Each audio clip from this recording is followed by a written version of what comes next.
Okay, so primarily we will discuss inertial sensing, right? So if you remember, the last few classes we were primarily looking at techniques which were using some form of range or angle, some geometrical information. And the other thing that we were also discussing last day was regarding the uh, fingerprinting data, right? Data driven localization. So we have looked into two categories, right? One was the necessity to have infrastructure. Okay, so there was a solution which was dependent on the infrastructure, and there was the other kind which was infrastructure free, right? So you do not have to do a lot of calibration or deployment that is required on the site. Okay, so infrastructure free. Okay, or you can say less infrastructure. So I would say less deployment and low calibration overhead. Okay, so infrastructure, sorry, low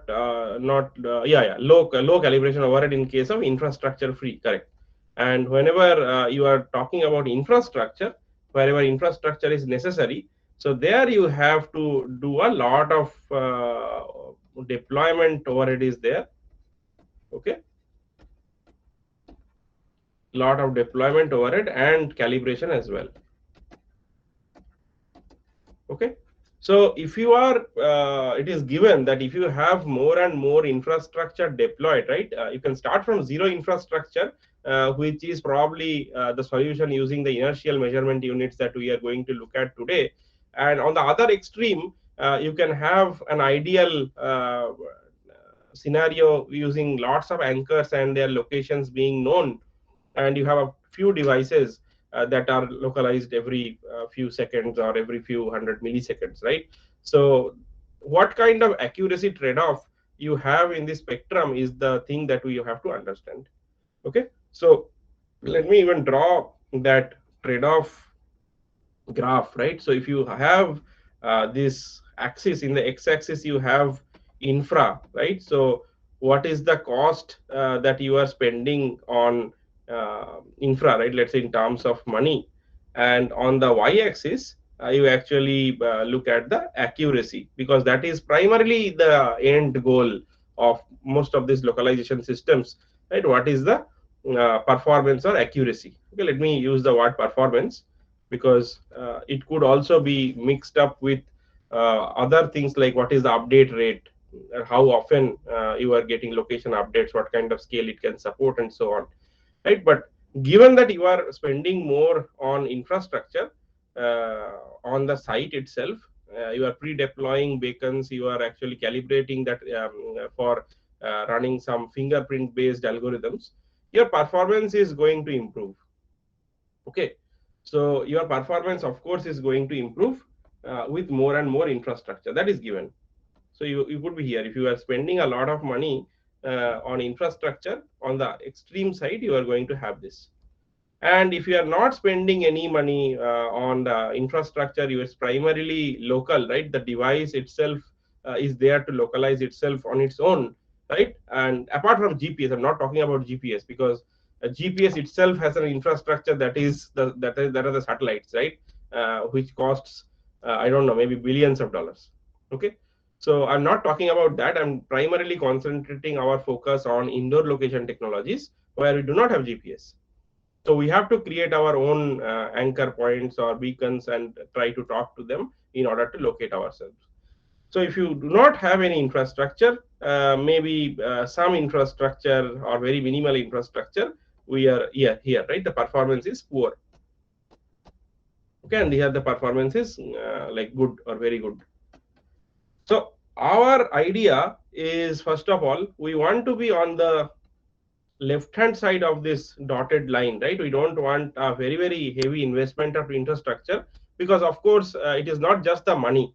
Sometimes we need it at in real time, right? I need, let's say there is a disaster situation where troops has gone and they want to deploy a localization solution right now and right then, right? So at that point in time they want to have a localization solution ready. It's not the money, right? It's the time that will be required for calibration of that region, right? So infrastructure, we cannot simply demand a high infrastructure requirement. So we are going, like, let's say we are trying to concentrate on the left hand side. Okay, how much accuracy can be bumped up by our solutions, right? That is the, so you want something which is like here. So if you do not have enough infrastructure deployed, of course I'm not expecting something to be good, but it has to be more towards good than towards the poorer part, right? So this is something that we are anticipating. Okay, so anticipated technology. Okay, and we are going to look at, we have looked at ultra wideband, we have looked at also techniques by using multidimensional scaling that did not require you to give the anchor locations, right? We were trying to solve it as a relative localization problem, and there were some ways, right? Some open-ended open discussion we had regarding how do you want to schedule such range measurements, such as to have this system in real time, right? If there are mobile nodes, so mobility sometimes also adds a dimension, right? So if your system is mobile, you sometimes need more infrastructure in order to track them. If it is static, sometimes it is an easy problem. But in most of the practical situations where you need localization in real time, primarily this will be all mobile devices, because if it was a static device, it is not moving, you can always go and sometime and measure it, right? So that is not like a real time requirement, because it is always going to be there. Okay, the device is always going to be there. So we are going to look at inertial sensors today that does not require any infrastructure other than the hardware itself, which is there in the device, right? We do not need any external infrastructure, and that is where we are going to concentrate our attention today. Okay, the localization accuracy is going to be poor, and we are going to understand why. But we are not just going to concentrate on localization, we can also look at other things that we can do using IMUs. Okay, and primarily there will be three modalities of sensing that is going to be there inside an inertial measurement unit. The first one is that you can measure the acceleration, the linear acceleration, using the accelerometer. There will be a gyroscope which can tell you about your angular acceleration, angular velocity related information, and there will be a magnetometer which is going to tell you your heading or which direction you are moving, and that is, you can use something as a compass, right? So many of you have used compass applications in your phone, and that basically directly reads from your IMU. Okay, IMU's magnetometer data. So primarily it is going to give you three streams of data. Okay, and these streams of data could have three axes. It could be x axis, y axis, and z axis, and that is going to be repeated for all these three dimensions: accelerometer, gyroscope, and magnetometer, three modalities.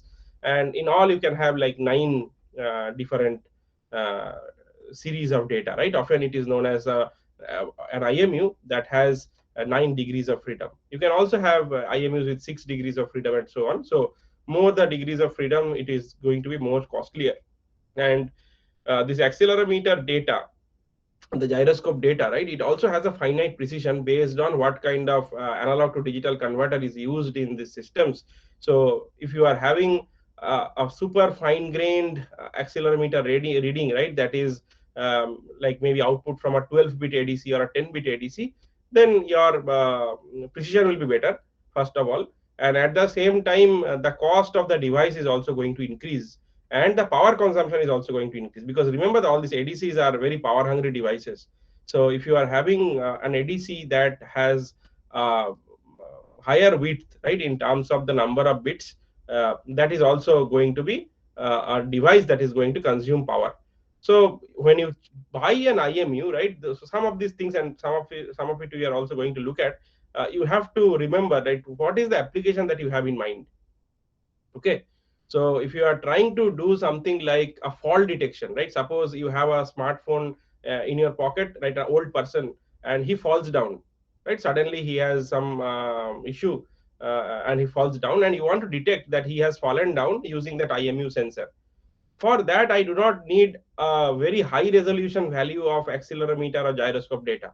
I just need to detect that something has changed, right? So the accelerometer data was something like this, and it has suddenly, there was a spike.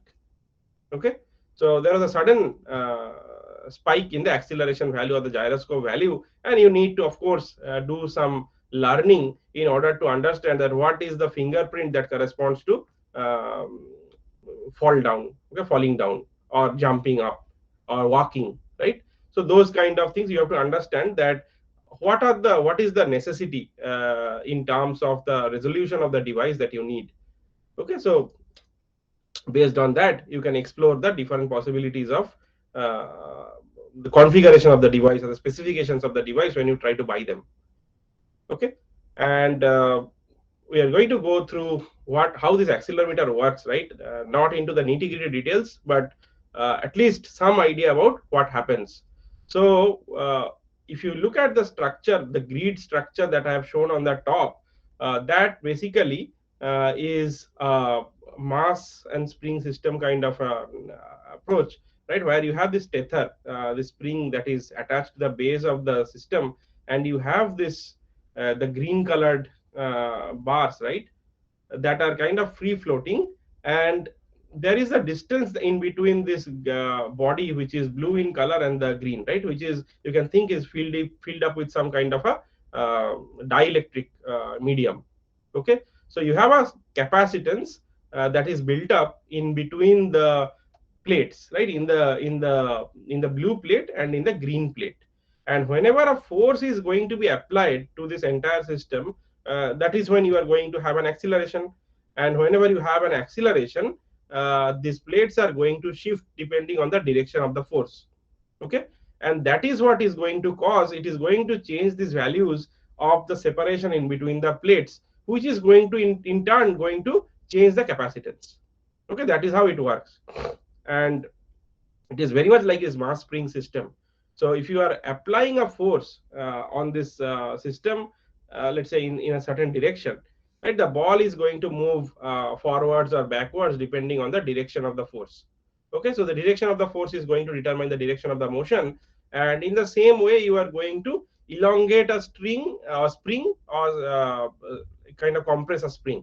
In the case in an accelerometer, we are going to use this as the distance that the plate has moved, right, instead of the ball, it is just going to be the plate that has moved and created a distance, let's say d1 prime instead of d1, and this is becoming d2 prime.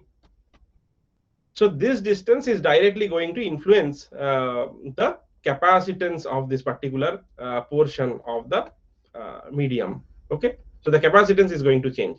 So based on the capacitance, I can know what was the force that was applied, right? So that is the information that the manufacturers are going to calibrate and give it to you.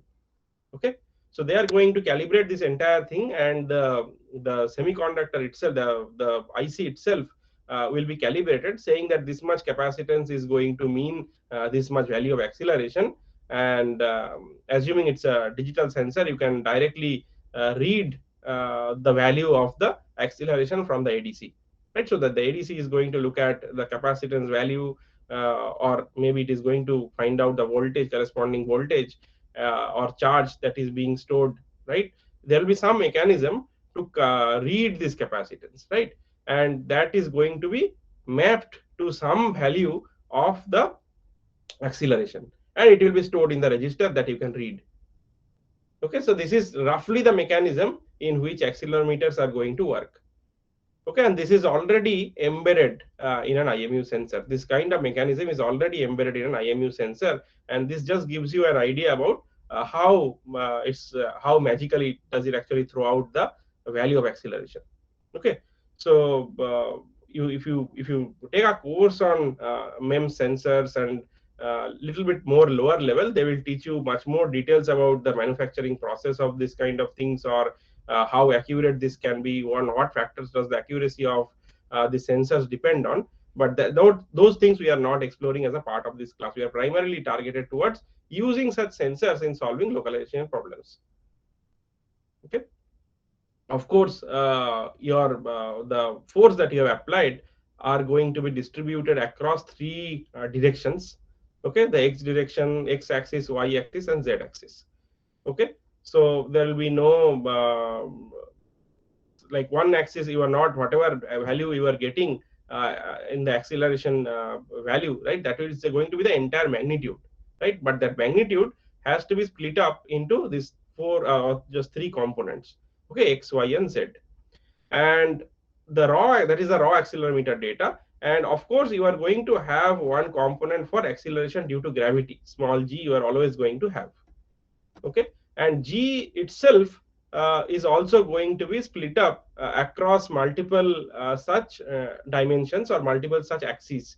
So x axis will see a component of small g, y axis is going to see a component of small g, and also z axis is going to see a component of small g. Okay, so the output is going to be the linear acceleration that your device is having. And think of the device having this thing, the device can be rotated in the 3D space. The device is not really aligned to your ground, or it's not really aligned 90 degrees with respect to gravity, right? So there is, the smartphone can be held in any random direction, or any IoT device that we are talking about. We cannot impose a certain posture of the device, right? It can be rotated, it can be freely handled, right? So you cannot impose anything to for the principles that we are developing here, or how do you calculate location. In those cases, you have to hold the device in this particular position that we cannot impose. Okay, so just remember, the output that you are getting is an artifact of, or is a combination of, the linear acceleration that the device has plus the effect of gravity. Okay, so you can understand that if you are wanting to come out with just a minute. So if you are wanting to come up with the idea of what is the value of linear acceleration, first of all you need to make sure that you have to get rid of gravity. Okay, so let's say this is the top one, is the time series data that you are getting for the accelerometer output. Okay, this is going to have these two things. One is the low frequency gravity signal. Why did I call it low frequency? It is, if you look at the change of the way the gravitational signal is going to be added, right? So the change is not very abrupt, which means that it is primarily going to be consisting of some low frequency components.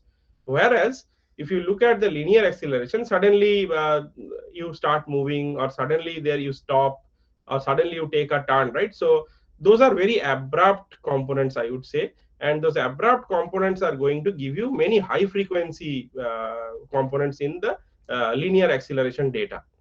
Okay, so in all you are going to see something like this, that has some high frequency values, and that is also going to have some low frequency values. And if you can somehow come up with a mechanism to get rid of the low frequency components, you can get rid of the gravitational part, and you can only concentrate on the linear acceleration part. Okay, so remember, this data is not directly available. The gravitational signal data is not available, the high frequency linear acceleration data is not available. We are just anticipating that that is how the data is going to look like. What is available is the top one. This is what is available, right? This is basically, you can think of as a time series, and the time series is going to come out from each one of these axes. You have an x-axis acceleration data, y-axis acceleration data, and z-axis acceleration data. And the acceleration data might look like this, and our idea is to extract the linear acceleration component along each one of these axes. Okay, so that is what we are trying to evaluate here. So because we already know that the gravitational signal that we are going to have is going to have a low frequency, we can simply use a low pass filter in order to get it out. Okay, so we can now get rid of the gravitational signal in that way. So if you, I am going to take you through a process in which we do apply a low pass filter, and how do you program it, let's say in Python, right? Taking accelerometer data and processing that. Okay. So this is a real data set for different activities that you could be doing and collecting the IMU measurements, right?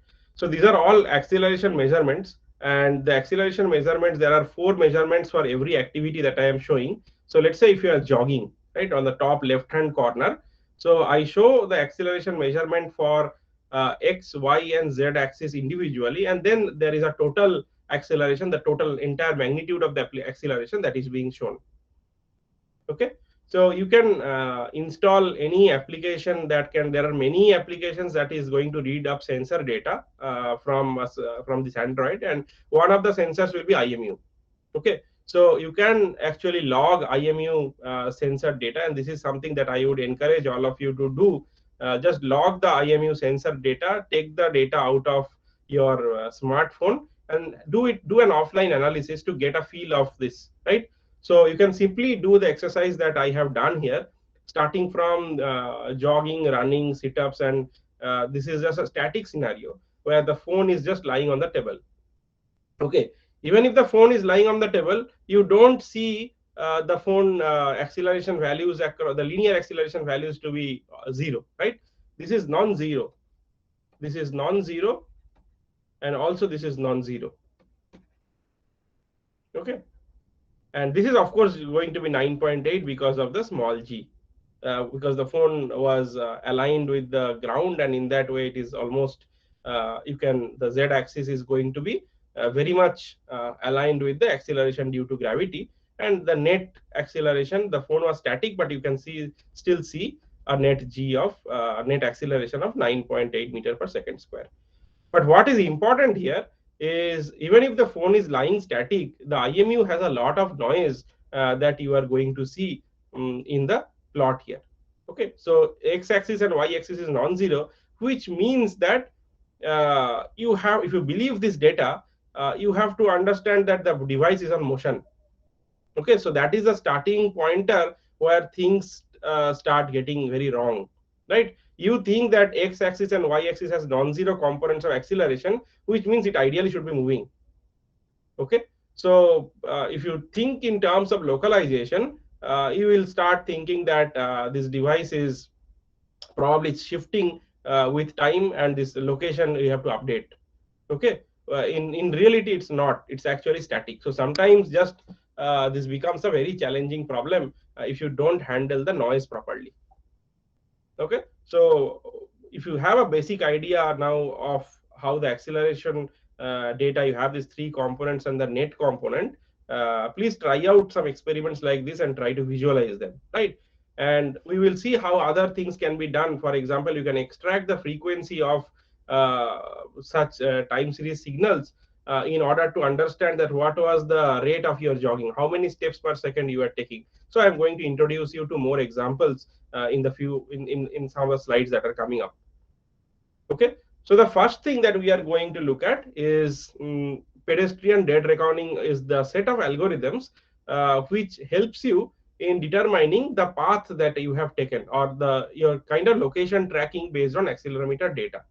So if you see on the top left hand corner the jogging data or the running data, you can very clearly see that there are these ups and downs, right? Some periodic fashion thing that is being repeated, and this can be used as a step counter, right?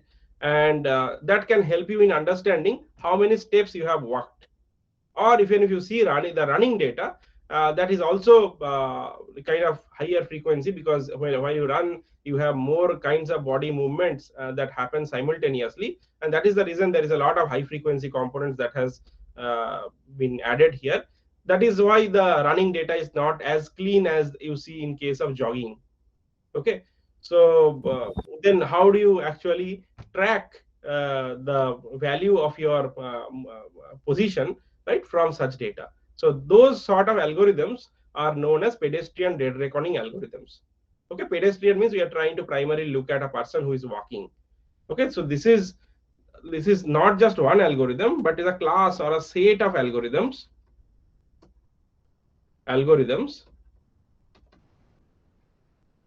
that try to estimate location data, location information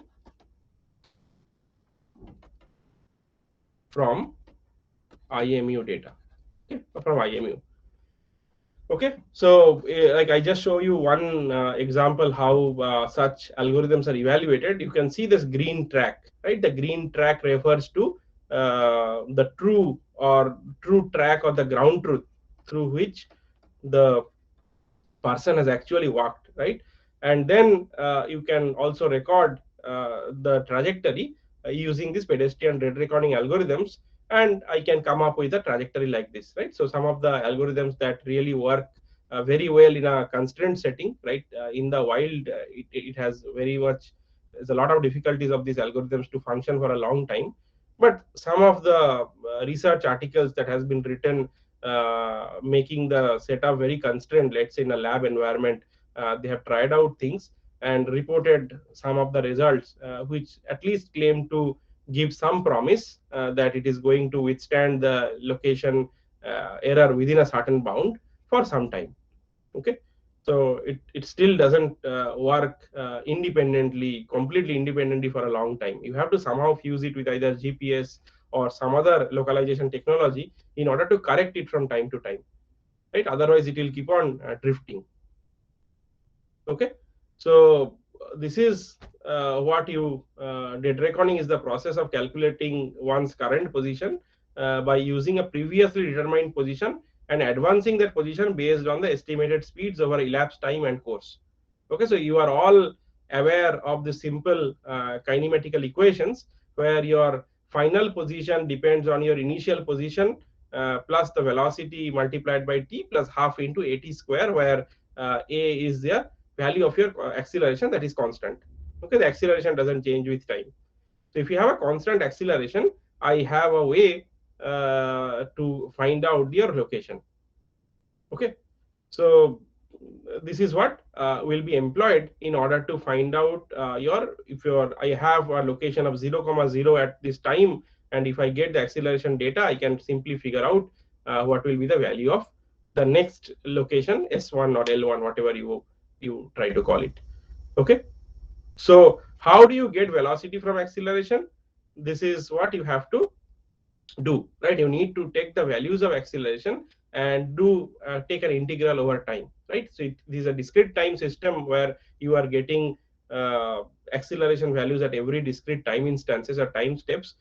You just add them up over a small time frame or a small time window, which is going to give you the value of velocity.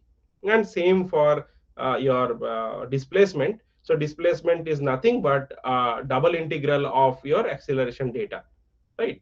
So the S0 is going to be a double integral of acceleration data. Okay, so this is the displacement. So if you just read the acceleration data out of your IMU, ideally you will be, and if you know some kind of a small time frame where you are going to calculate the displacement for, you can use that to add up the acceleration values, get the velocity, add up the velocity values, and get the displacement. Okay, so some time unit you have to keep in mind. Okay, and it cannot of course be a very large time period, but a smaller time period, but that allows you to do this integration or aggregate these values over the time window. Okay, so any observations from here you want to make regarding the accuracy of the system? Okay, any observations? So whatever I have already told you, this solves the problem, right? So if you get acceleration data, very easily you can get displacement, and you are done, right? If you know the displacement, you know how much you have moved. Let us consider a one-dimensional system. So one-dimensional system in the sense you only walk along this straight line. Okay, and you carry the IoT device with you that reports acceleration data every few milliseconds. And what I am trying to do, at every 1 second, I want to know what is your location. At second number 1, you are here. First second, second second, you are here. Third second, you are here. Right, and so on. So if I just take the acceleration data and do this, how is my accuracy going to be impacted, or can you comment on accuracy given the kind of we have already introduced you to acceleration data, right? So what are your observations? So the velocity and displacement estimates will be not so accurate because we are taking an integration over the noisy acceleration values. Yes. So you are already considering acceleration values which are non-zero, and if you are trying to integrate this over even a small period of time, you are simply adding up the noise, which is going to give you a noisy velocity data, and then you are trying to again integrate over the noisy velocity data to get the displacement data. Okay, so that is going to be extremely noisy. So this will be extremely noisy.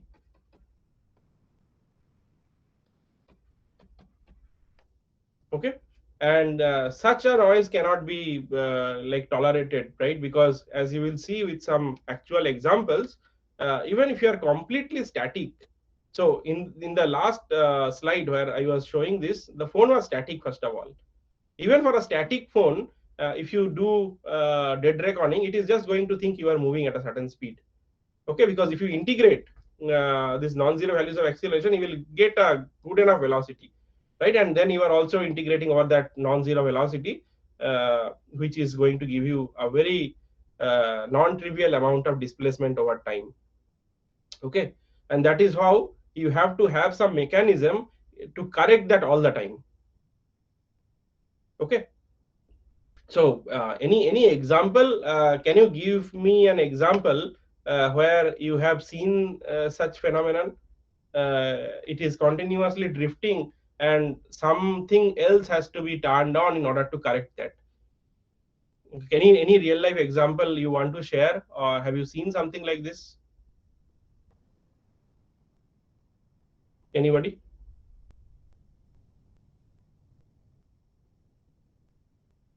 Have you guys actually seen a drone, like a small indoor drone that takes photographs and all? Uh, if you are running that drone indoors, there is no GPS, right? So it primarily has to depend on IMU to make it stable. Otherwise, it will just go and collide on the wall, because if it thinks that it also has an IMU, and it has to make sure that it is just at a static place, right? It is not moving. Okay, but the drone might think that it is not moving. Okay, but where it is actually drifting. Okay, so this kind of things can happen, and that is the reason sometimes you have some other modalities like an optical flow sensor or a camera, right? That is turned on, and the camera picture is going to make it clear that the drone is clearly drifting. So in such situations, if you turn off the camera, turn off the optical flow sensor, then the drone is not going to be stable at all. And there are many cheap drones that you can buy that only has an IMU, and if you turn it on, it is just going to move very uncontrollably inside an indoor environment. If you go outside with the GPS, it can become stable, but indoor environment, it is extremely unstable. Okay, so like if you don't have access to a very small drone, that's not that expensive, but there are like many YouTube videos you can actually watch where the drone without the camera and an optical flow sensor is going to be very wobbly. It's just going to move around without a lot of control, just going to drift, right?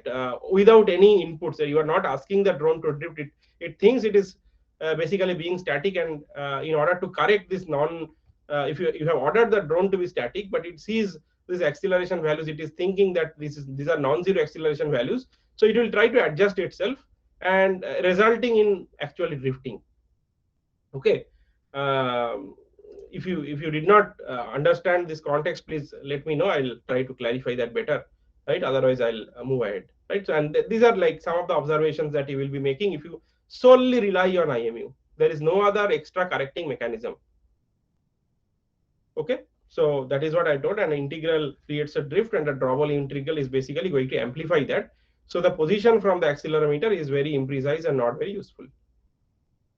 So this is the acceleration data. Let's say that you have collected with the phone on the table from 0 to 0.01. It's not much, right? 0.01 meter per second square, but you need to understand that it is 0.01 per meter square at an instant, and you are integrating it twice. Okay, so this is what the distance offset is going to look like. Okay, without even doing anything, after 300 seconds you will think that it has moved by a distance of 30 meters. Now think about the impact. Okay, this value looks very innocent, right? It's very it doesn't it's kind of almost like zero, so you think there is no issue, there are no issues, right? But if you want to simple have a data reckoning algorithm, the localization value is going to completely going to be screwed up. Okay, so if you look at the different possibilities, right, because you can take the IMU noise is the IMU acceleration data is very noisy, right? So depending on what exact instance of data you get, right, you can have various paths like this. So I have plotted different possible paths. Okay, many possible paths are there. Okay, so just based on what window you are considering and what time of the data you have chosen over this period of 300 seconds or 300 time units, you can have various paths. Okay, and that is the going to be the distance offset for these paths, and what I have plotted is the distribution. Okay, so if you are finding the deviation of the location after a certain time, let's say 300 seconds or 5 minutes, uh, what is the average distance that you can have moved. Okay, so if you look at the cumulative distribution function, can you tell me from this plot, right, what is the average distance, or average distance offset? Okay, this is not related to localization, this is just trying to interpret this plot, right? So before me giving out how to interpret this plot, can somebody tell me what is the average distance offset? If you have a CDF where your random variable varies from 0 to 100, that is your distance offset, what is the average value? So 20-25 meters.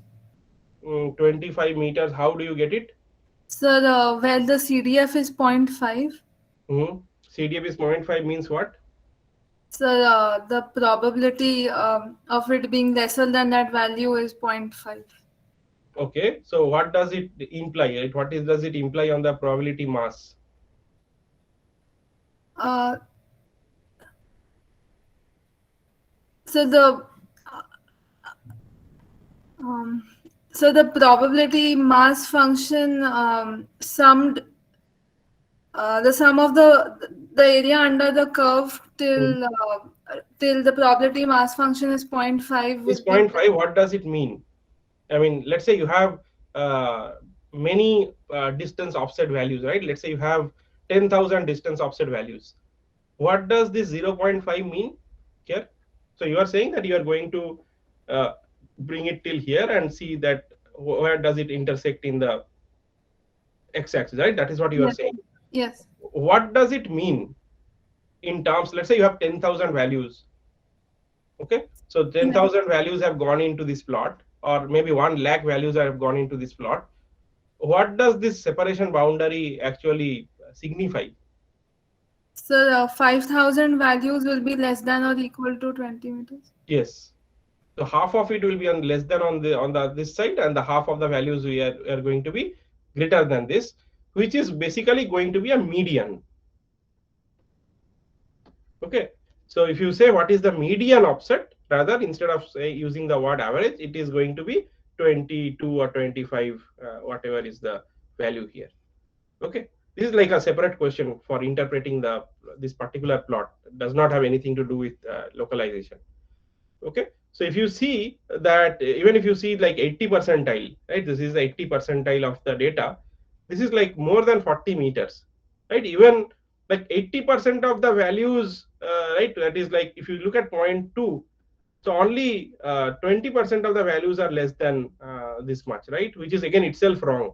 So just using a commercial smartphone, this is like a commercial smartphone, which is good, not a bad smartphone. It's an expensive smartphone, and the data that it actually throws out cannot be used in the raw format using the simple rules of kinematics. So what you have to do, you have to come up with a noise filtering mechanism. Like there are mechanisms like Kalman filter, right, or even some easy statistical way to know what is the noise distribution, right? Suppose you want to calibrate this data, you want to look at the data and look at the distribution, and from there you can have a very good idea about the how the noise will be distributed, and you can take the median out of it, right? You can use small windows, and with the small window you can keep on this do an averaging over the time window, right? That is a very simple algorithm to start with, that is going to perform much better over smaller time periods. But if you want to withstand this particular thing for a larger time period, you need to do something more smarter, which is one of them is a Kalman filter, right? So you see always that 5 minutes is not an option. The IMU cannot withstand itself for 5 minutes. Even a few seconds is sometimes more. Okay, so if you see here, beyond 50 seconds, right, it is, this is kind of uncontrollable. It's almost, there is a 5 meter error. So you have to make a correction, right, before it crosses a certain threshold time, right, maybe 30 seconds. So if it is 30 seconds, you need to apply a correction, and this correction can come from a GPS, for example, right? And that is how you try to fuse. You reset the value that you think you have displaced, and again start the process from here. It is again going to drift. Again start, apply the correction, it is going to drift.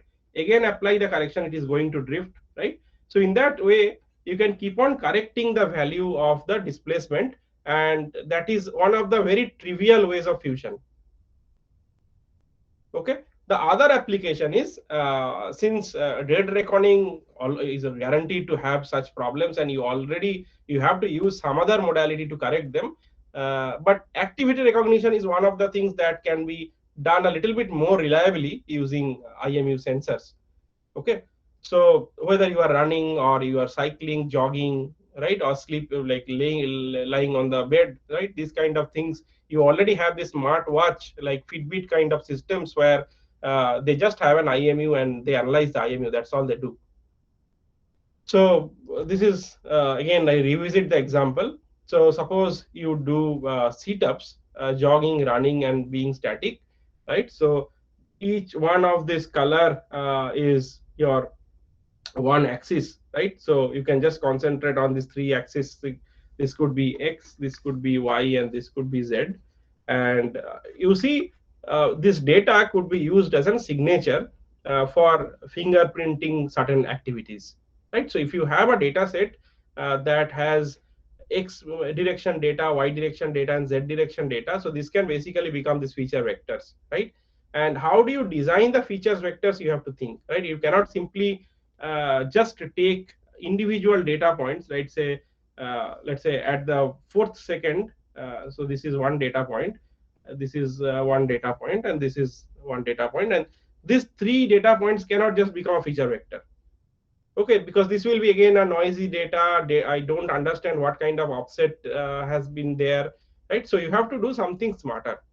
Maybe you have to look at the frequency domain analysis of this time series signal, and that can give you an idea about whether there was a periodic movement, and if there was a periodic movement, what was the periodicity. Okay, so such will be the approach. Okay, or if you want to learn this time series as a whole, you have to use a certain window. You cannot just use individual samples, but you have to use a window, and this entire window of data becomes the feature. Okay, so in a class where you will be taught about time series analysis, that is sometimes taught in a statistics class, or in machine learning also they can teach you some basic techniques like ANOVA and like analysis of variance and so on. Those can be simple techniques that could be employed here. And of course, there are other techniques that use neural networks like recurrent neural networks or LSTM. They can also be used, but depending on what kind of complicated patterns you have, you want to apply them. You don't want to unnecessarily apply them, right? So sometimes with just simple ANOVA based analysis, you would be able to extract the activities that you want to find out, right?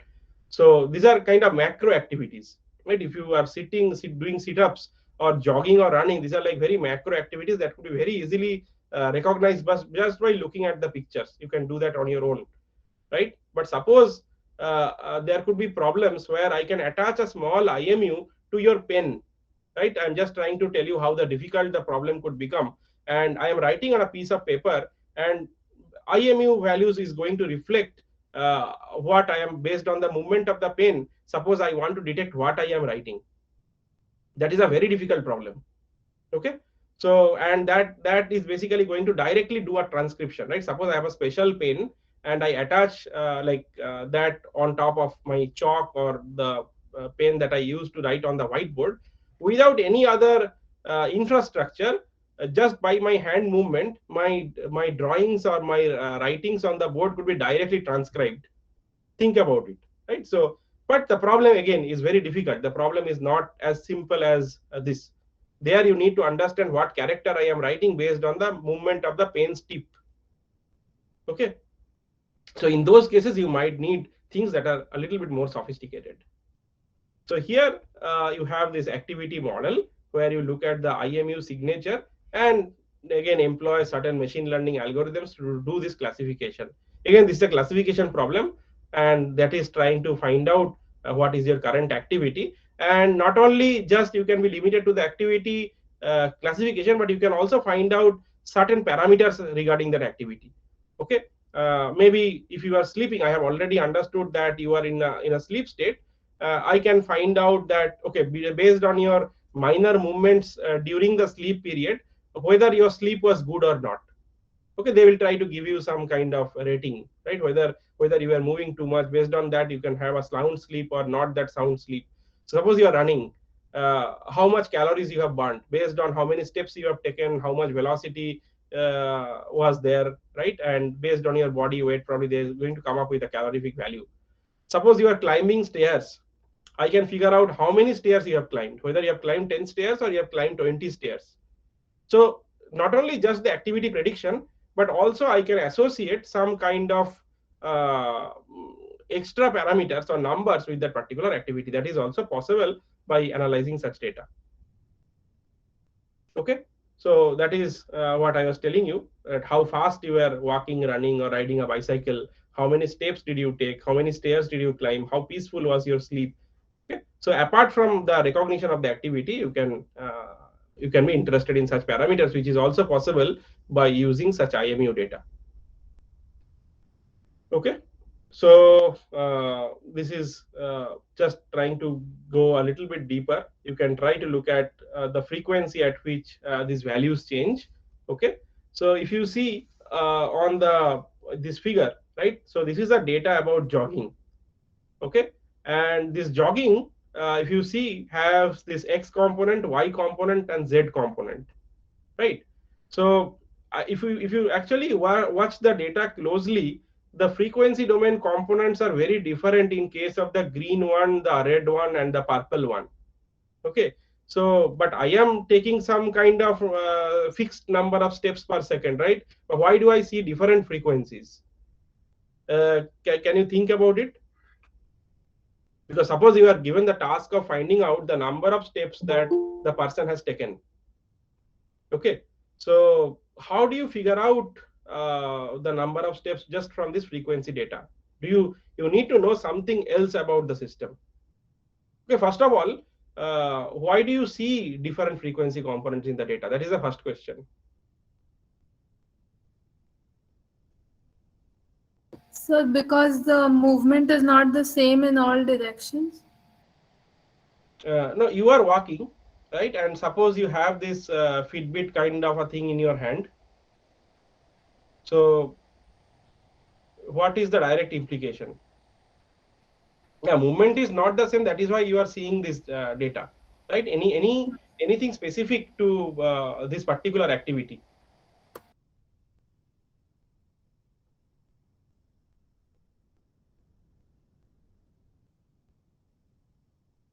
I mean, think about the way human beings walk. Okay, so the periodicity of movement of your legs will be very different than the movement of your hands. And hand is basically going to have let's say an x direction motion, right? Because in the direction that you are moving, your hand is continuously going to go back and forth, and sometimes we might have to move our hands almost twice as fast as the legs movement, right? So imagine when the that is why I gave a picture of how the hand moves when a person is moving.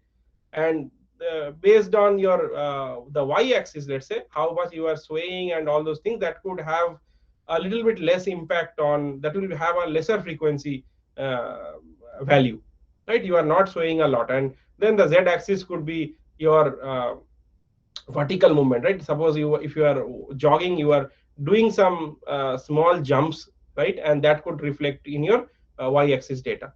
So primarily you have to understand uh, the way the system works, right? Particularly in case of human activity recognition, which is commonly known as this HAR, right? If it is a robot, it is going to behave in the exactly the same way it is programmed. It is not going to have any other extra movements. But that is not the same for human beings. So if you are trying to detect human activities,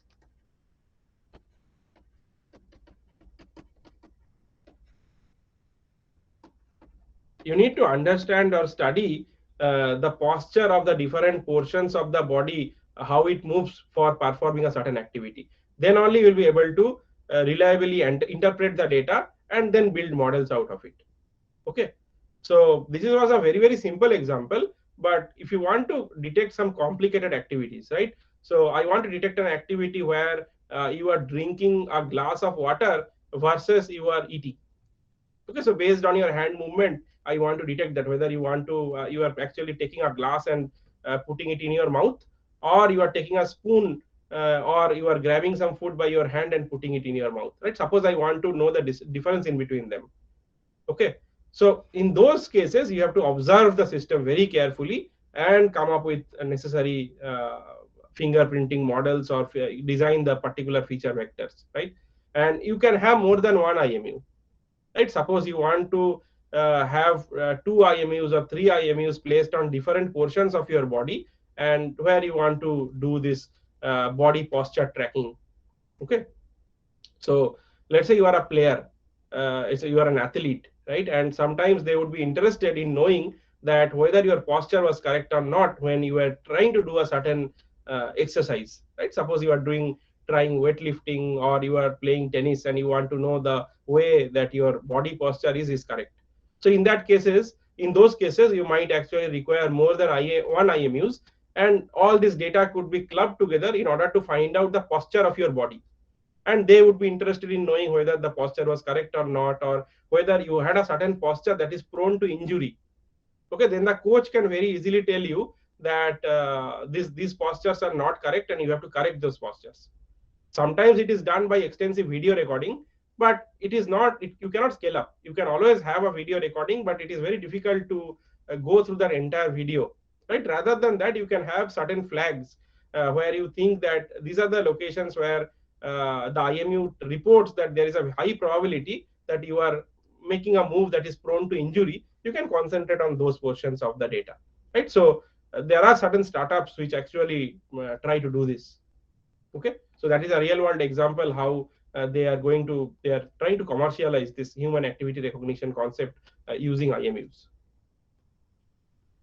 Okay, so this is the same data, but I am trying to give you an idea about how do you also filter out noise from this.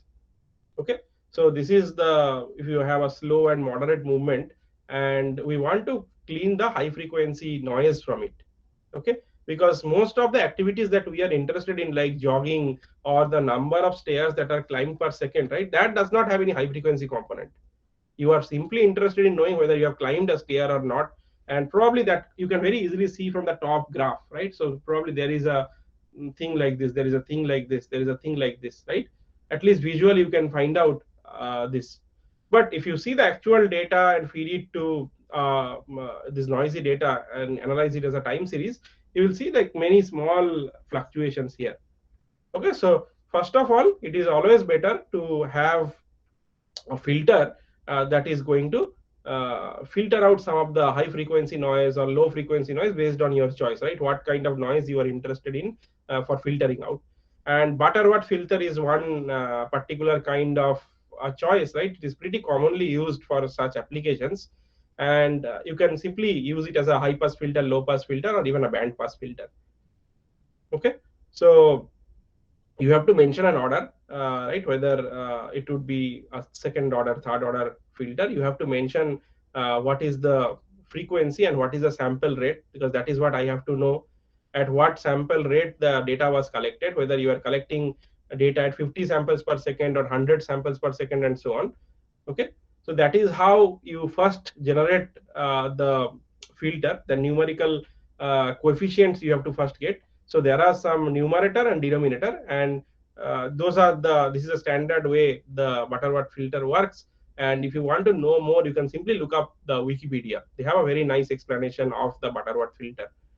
Okay, and once you know that for that particular kind of signal how the filter is going to be looking like, so those are the coefficients that you have already gotten. So now you place these coefficients and then put the your signal. This is your raw signal. Okay, and then you will get the copy of the filtered signal. This is a smoothed version.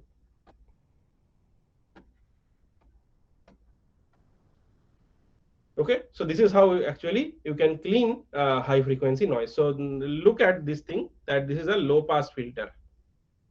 Okay, so the low pass, low frequencies are going to pass, whereas the high frequencies can be filtered here in this way. Okay, so this is a, if you run this particular signal through this code, you can remove all the high frequency components very easily. Okay, and this is much more, you will make much less mistakes while you analyze this data.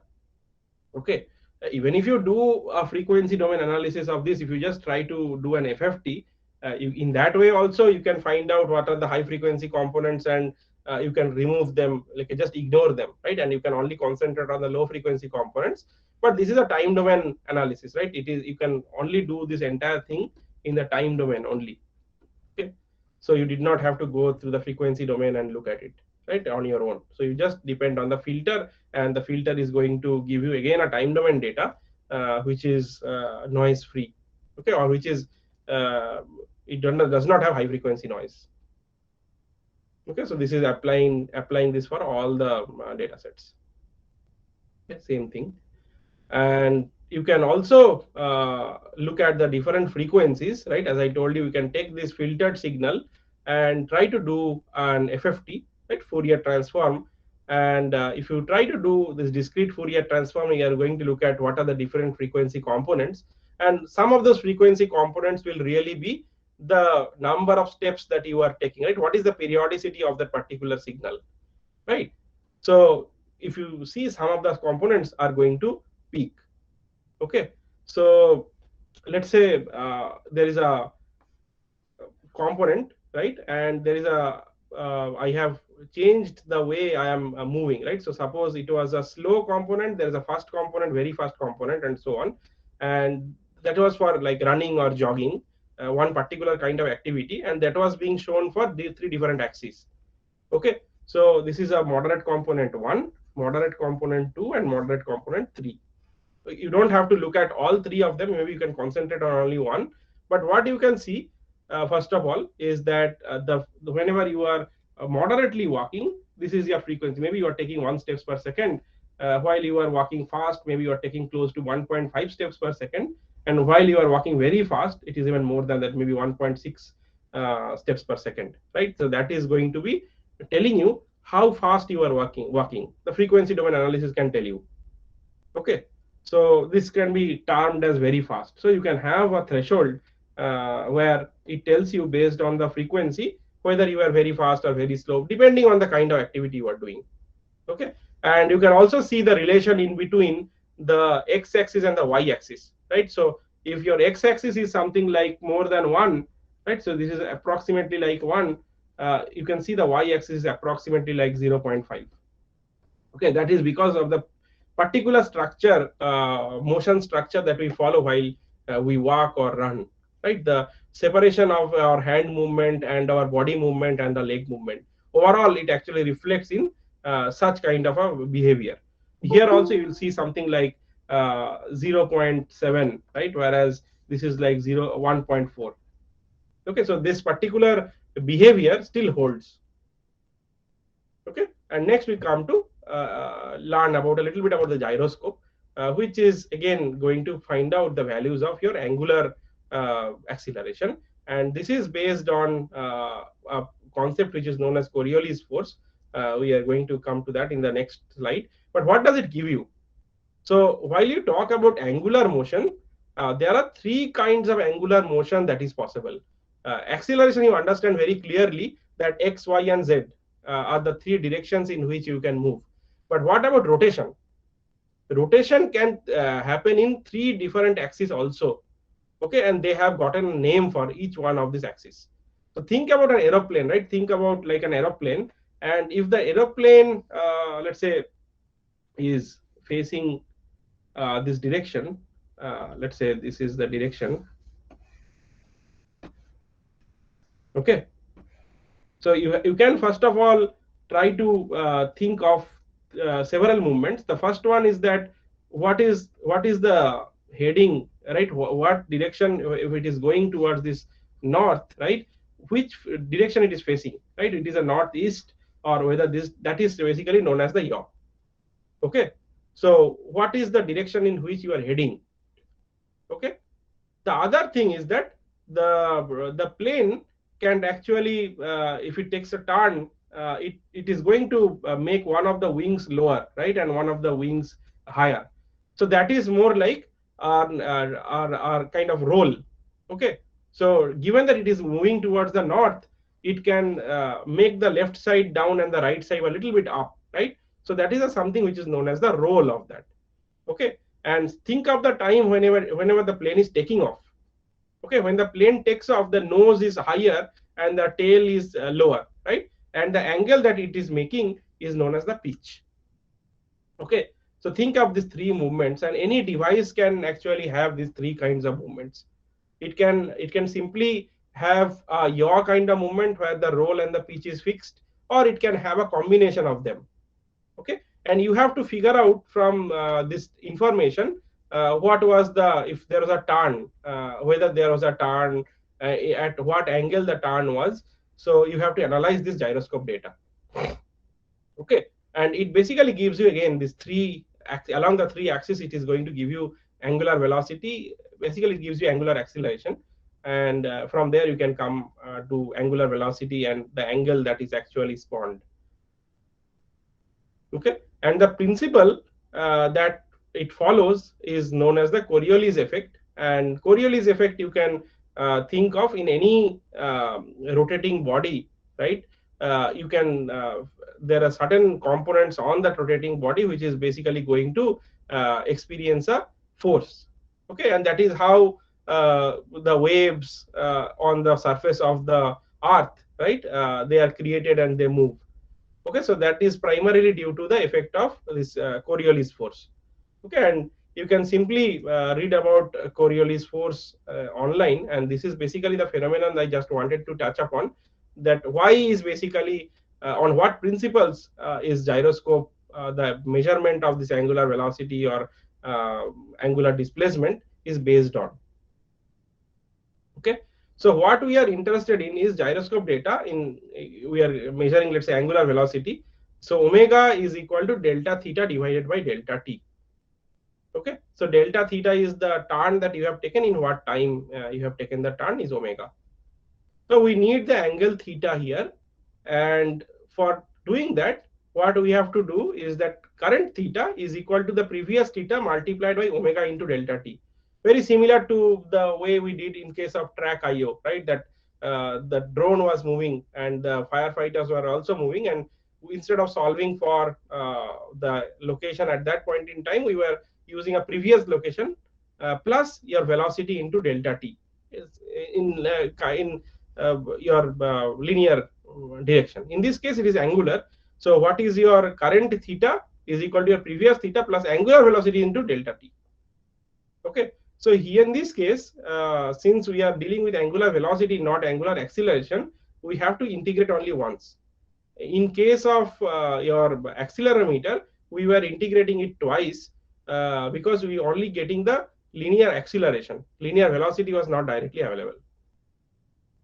Okay.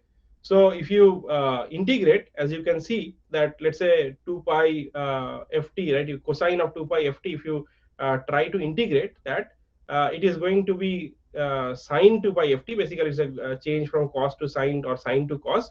But the interesting part is that you also have a 1 by 2 pi f component. Okay. So definitely there is some implication about the nature of the frequencies that are present. So whether if it is a high value, okay, then it is going the numerator is going to be large and the value is going to be small. But if your f is small, then the entire value is going to be large, right? So you have to understand that the integration noise can turn into a drift, and we have to be careful about that. Okay. So the integration is basically getting this 1 by f factor outside, meaning that high frequency noise disappears with integration. So if you have high frequency components, 1 by f is going to come out, f is going to be very large, and that is going to be making this entire value smaller. Okay.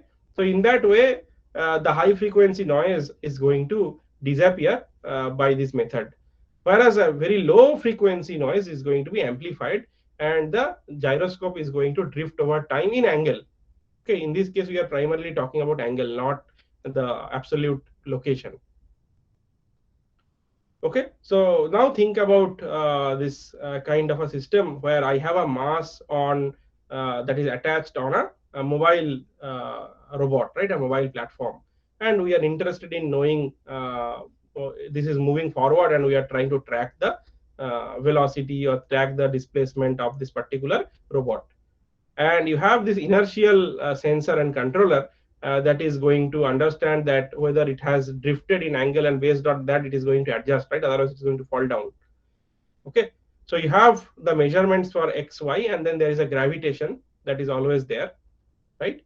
So there is a tilt that is going to happen, and we have to compensate for that particular tilt, right? If we keep on tilting, this entire robot is going to fall down, and we have to measure how much was the tilt. Okay. And for that we are going to use the gyroscope, and the gravity vector is, remember that it is always going to be not facing the wheel, but it is actually going to face the ground or the earth. And your x and y is going to change according to the axis of the device, because the device is attached here on the robot itself. Okay. So that is not free floating.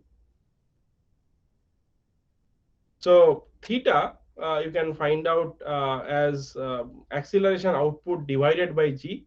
Okay. And if it is a fast motion, it is not going to be applicable, right?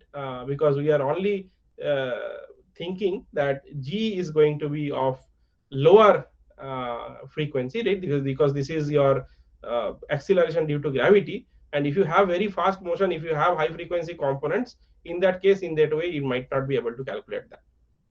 Okay. Whereas if you want to simply use this gyroscope data, if you find out the angular rate, the angular velocity, and do an integration, in that case, the long it is not going to be good for the long term because the frequency noise is going to accumulate here.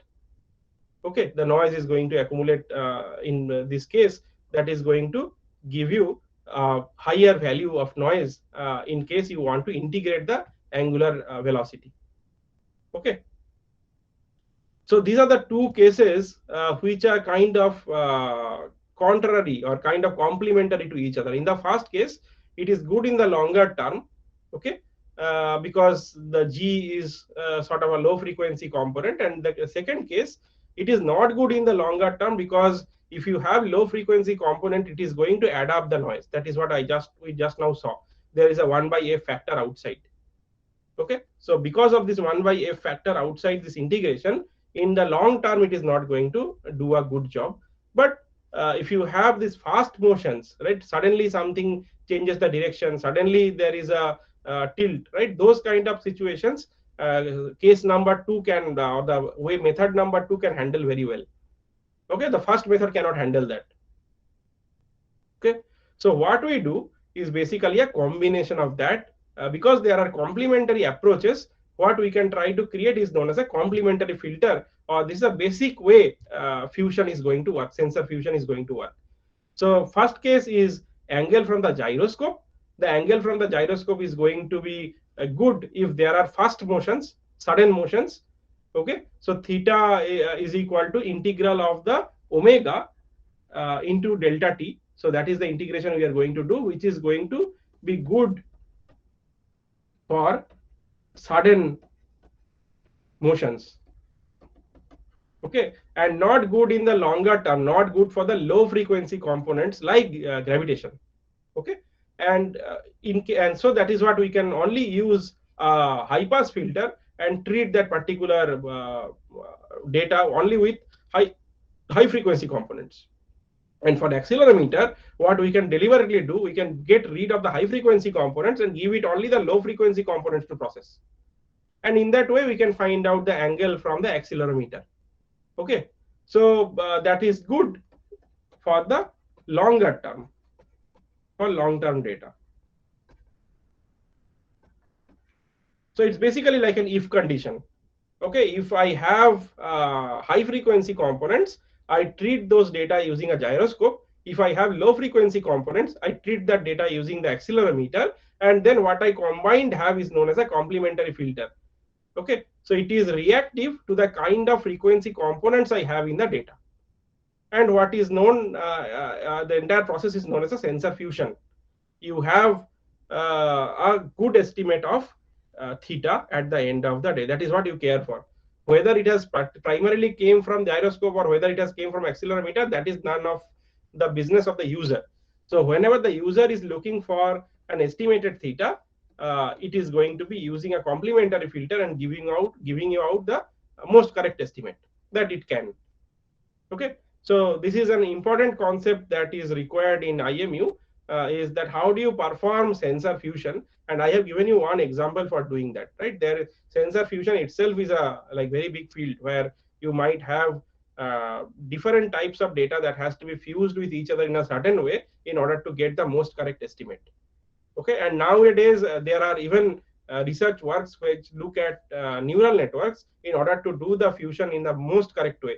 What are the different weights, for example, you want to assign to the data coming from a certain data stream in order to fuse them, right? So basically you are trying to look at, let's say the component of the data is like the amplitude of the data is AI multiplied by some weight wi that you want to learn, and this is going to be some way you want to model the fused sensor data, where AI is the data coming from a certain sensor stream and wi is the weight you are assigning to that particular sensor stream.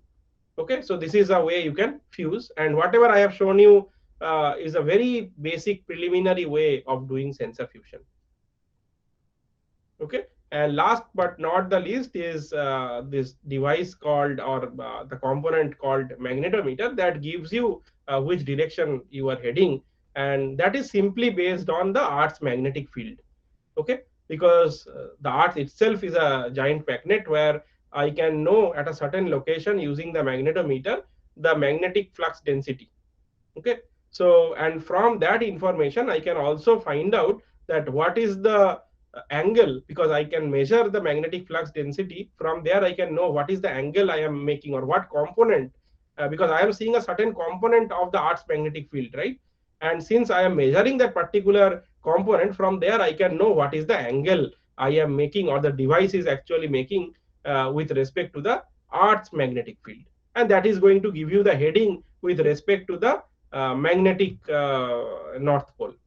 Okay, so you know, in that way you have the formulation for this heading, okay, which is much more simpler compared to gyroscope and accelerometer sensors.